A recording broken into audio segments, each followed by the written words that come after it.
Hello all of you beautiful people, Jules here for WhatCulture.com, and as we all know, the video game industry is one that's been kind of grinding its gears for decades at this point, but shows no signs of slowing down. In fact, if anything, gaming as a whole seems to be picking up pace now that we're coming out of this horrendous period, let's just call it that. And with its prevalence on YouTube and endemic filtering into pop culture with recent movies like Wreck-It Ralph, Ready Player One and Free Guy, more and more people are becoming aware of gaming as a medium. But that being said, there are now more eyes than ever on upcoming future projects, and let's face it, some things that are coming over the horizon aren't looking so bright. So let's take a look at them. As I'm Jules, this is WhatCulture.com, and these are 9 upcoming video games you need to be worried about.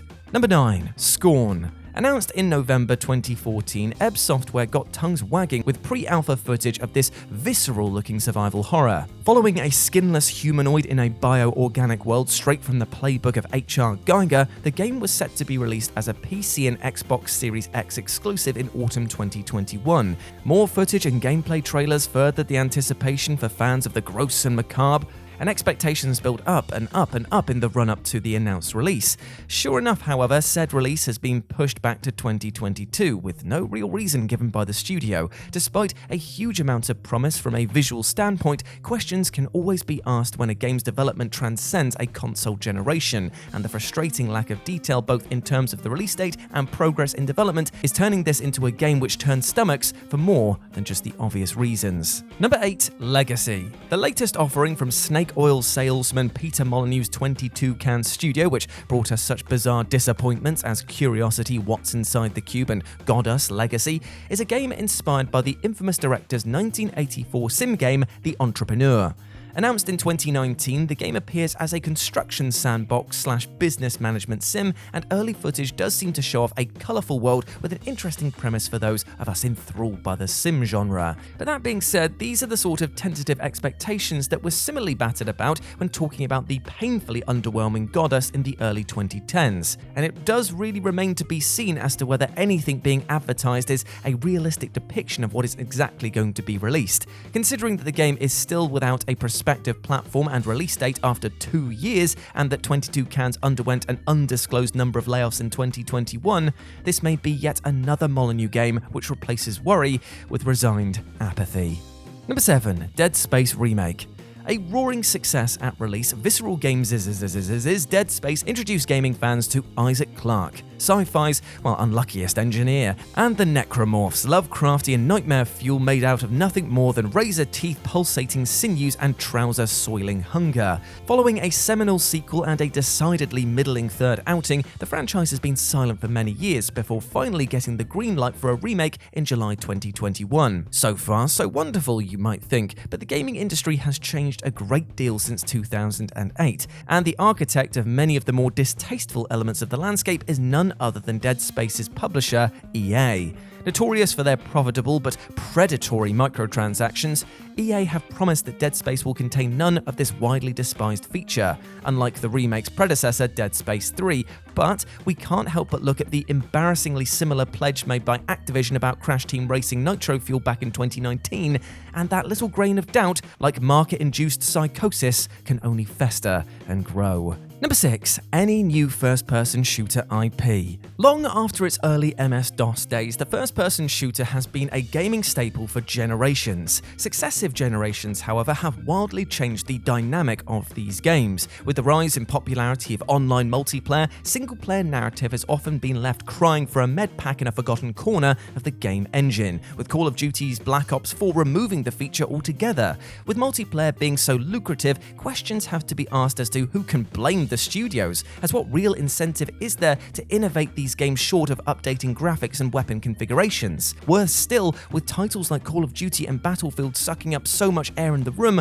what space is there for any other titles to make an impact? It's safe to say that first-person shooters are here to stay, and are certainly not showing any signs of stopping despite the recent shift in popularity towards the Battle Royale genre. Still, we can't help but wonder how many more tricks the long-standing gunners have up their sleeves, and if they do manage to pull them out, how many people will honestly care? Number 5, Final Fantasy VII Remake Part 2. Following years of speculation, the remake of Square Enix's beloved 1997 JRPG was formally announced in 2015 to rapturous applause and rabid speculation from those in the community who won't just accept that 9 is a superior game. Come at me. It would be another 5 years before the game actually hit shelves, and it was only at this point that fans realized that when the studio said remake, they really meant it. Using the original narrative as a starting point, Enix expanded the game to a colossal scale, filling Midgar alone with more content than the entire original. Shocking everyone, though, were the meta-narrative twists which called into question just how fixed the destinies of those beloved characters will be. While the game was rightly lauded for its scale and ambition, by extension these same elements are those which rubbed up many die-hard fans in completely the wrong way. Many saw it as a cynical and side-quest-riddled way to sell off their nostalgic memory in chunks, with the plot twists unnecessarily corrupting an objectively perfect original.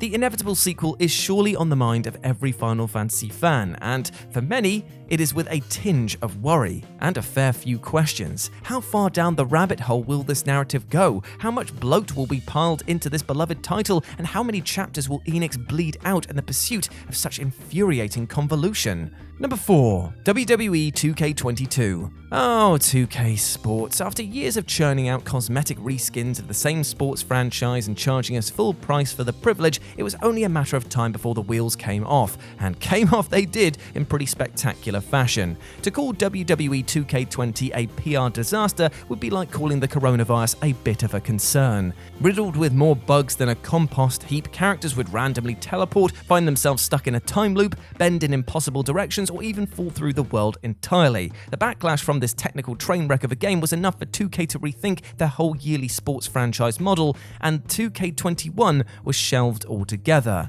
Coming back after a year off, a huge amount of expectation is focused on the follow-up to this rather unplayable nightmare. While it's tempting to think that the time away can breathe some fresh air into the franchise, it's worth remembering that the 2K formula was experiencing some pretty sharp criticism even before hurling their character models through the nth dimension. Accusations of formulaic gameplay and releasing games for cynical profiteering instead of genuine improvement have been circling 2K for years, and you really do have to wonder if more of the same will be on the menu when those glitches have been fixed.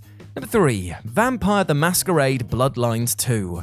Despite being released in an unfinished state in direct competition with the genre-defining Half-Life 2 in 2004, the scale of choice, effortlessly intelligent writing, and luscious presentation of the original Vampire the Masquerade Bloodlines was enough to garner it a considerable cult following in the decade and a half since its release. And fans' collective dreams seemed to have been realized when a sequel was announced in 2019, but behind-the-scenes mutterings have painted anything but a rosy picture of what is increasingly sounding like a troubled development.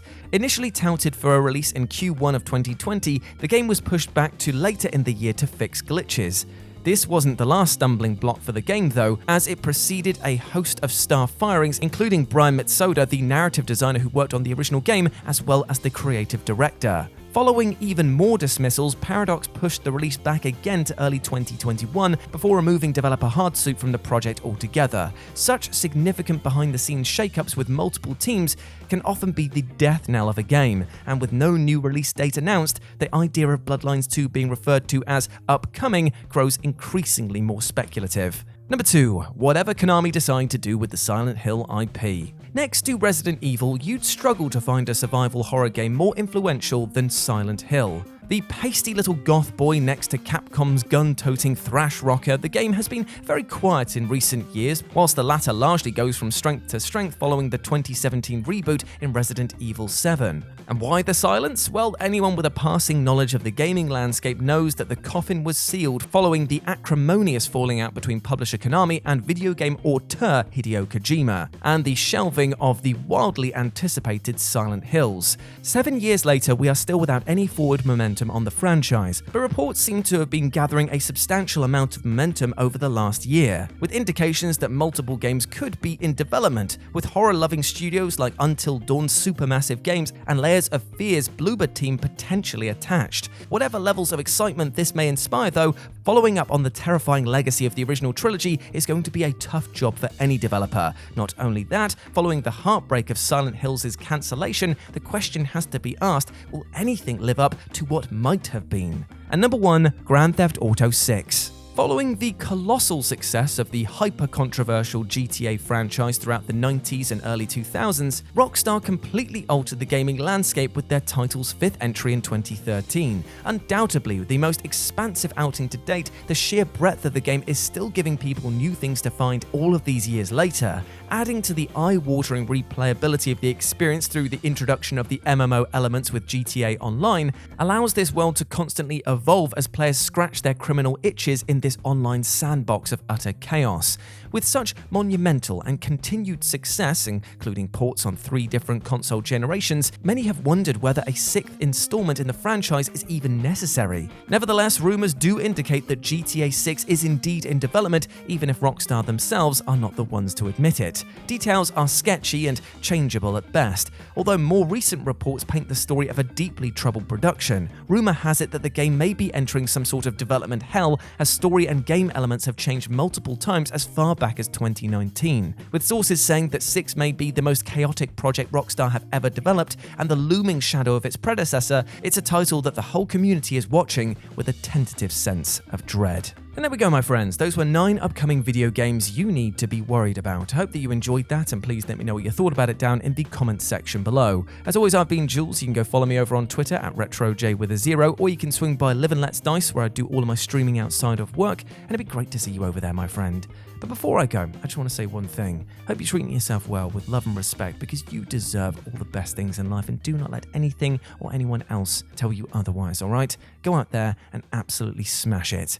As always, I've been Jules. You have been awesome. Never forget that. And I'll speak to you soon. Bye.